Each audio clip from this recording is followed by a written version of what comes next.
Starship is gearing up for its most ambitious test flight yet. NASA is committing to a permanent human presence in low Earth orbit, and scientists have uncovered the romantic origins of Pluto's largest moon, Charon. My name is Connor, and welcome to another episode of Spaceflight News.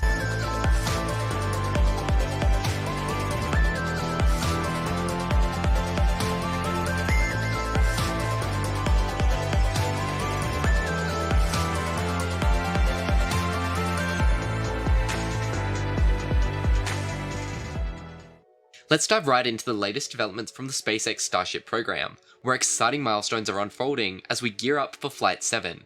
At the heart of these preparations is Booster 14, the towering first stage that has already been moved to the orbital launch mount in Boca Chica, Texas. This booster, while still considered a Block 1 design, incorporates numerous improvements.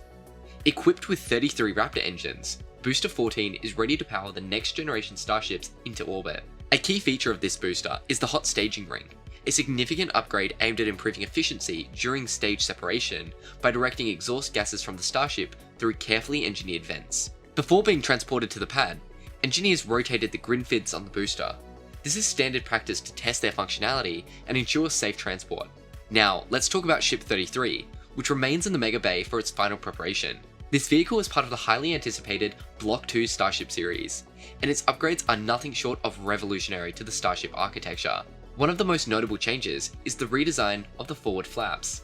They have been reduced in size and repositioned closer to the top of the nose, minimizing heat exposure during the re-entry stage.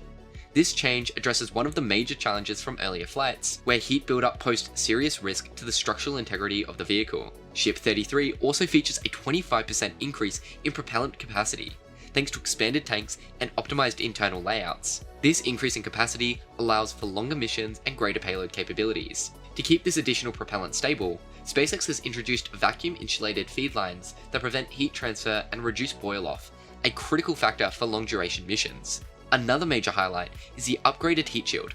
SpaceX has installed the latest generation of tiles, which now include a backup ablative layer. This secondary layer acts as a safeguard, providing additional protection in the event of tile loss or damages during re-entry. The ship will also test alternative heat shield materials, including metallic tiles with an active cooling mechanism, which could form a protective gas or liquid shield to manage extreme temperatures during descent.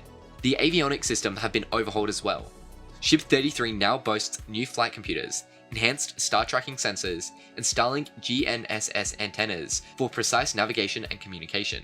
This advanced system allows for real-time data transmission at speeds of up to 120 megabits per second, giving engineers unparalleled insights into the vehicle performance in real time during flight.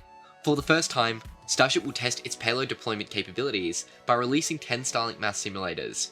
These simulators are designed to mimic the size and weight of the next generation Starlink satellites. While they won't remain in orbit, they'll follow a suborbital trajectory with a planned splashdown in the Indian Ocean. This test marks a major step forwards in proving Starship's versatility as a payload delivery system for future missions. In addition to payload deployment, which we are incredibly excited to see for the first time, SpaceX will also conduct several re-entry experiments with Ship 33.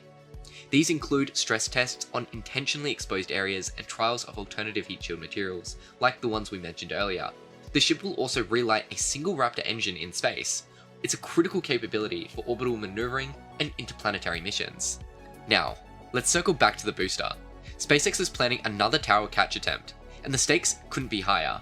To make this happen, the launch tower has been fitted with upgraded radar sensors and additional protective measures from the booster quick disconnect system.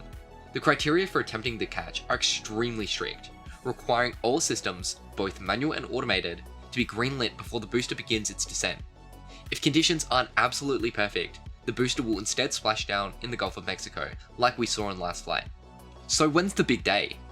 While SpaceX hasn't announced an exact date, aerospace restrictions are in place for starting January 10th, with backup windows extending through to January 16th. This means we could just be days away from witnessing Starship's most ambitious test flight yet. This flight isn't just another step. It's a giant leap forward towards proving Starship's capabilities for orbital, lunar, and even interplanetary missions. Stay tuned, because history is about to be made in South Texas. Now onto news this week. NASA is doubling down on its commitment to constant human presence in low Earth orbit. The agency recently announced its continuous heartbeat strategy, which ensures that humans will remain in orbit 24/7 with no gaps. This approach is a critical step in transitioning from the International Space Station to commercially operated space stations around Earth orbit. NASA's goal here is to maintain the momentum of scientific research and technological innovation without interruption, fostering the development of private stations that will take over as the ISS is slowly phased out. The strategy has received near unanimous support from international partners, private companies, and other government agencies. NASA's Deputy Administrator, Pam Malroy, clarified that the comments suggesting that they were weighing an alternative approach were meant to stimulate feedback. Ultimately, the continuous heartbeat model reflects a collective vision of keeping humanity anchored in space for decades to come. In corporate news, Sierra Space has announced that Tom Weiss has retired as CEO after 3.5 years in the role.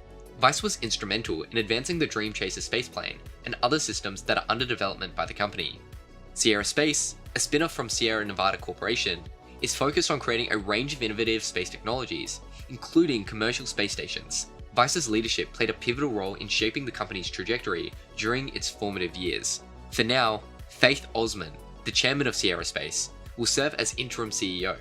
This leadership transition comes as the company works to bring the Dream Chaser closer to the operational status and expand its influence in the growing commercial space industry. Out in the distant Kuiper Belt, new research has shed light on the origins of Pluto and its largest moon, Charon. Scientists now believe Charon was captured by Pluto billions of years ago after a gentle collision. Instead of breaking apart, the structural strength of both celestial bodies allowed them to stay relatively intact. Rocket Lab is calling on NASA to reconsider its approach to the Mars sample return mission. The company believes it can bring Martian samples back to Earth faster and at a fraction of the cost.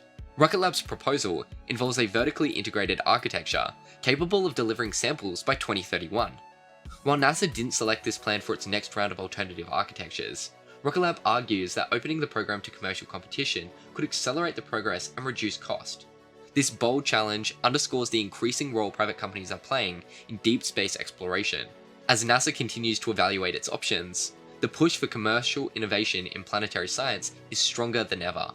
In California, wildfires have forced NASA's Jet Propulsion Laboratory to close temporarily. While JPL itself hasn't sustained fire damage, high winds have caused structural issues, and evacuation orders have been issued for nearby areas.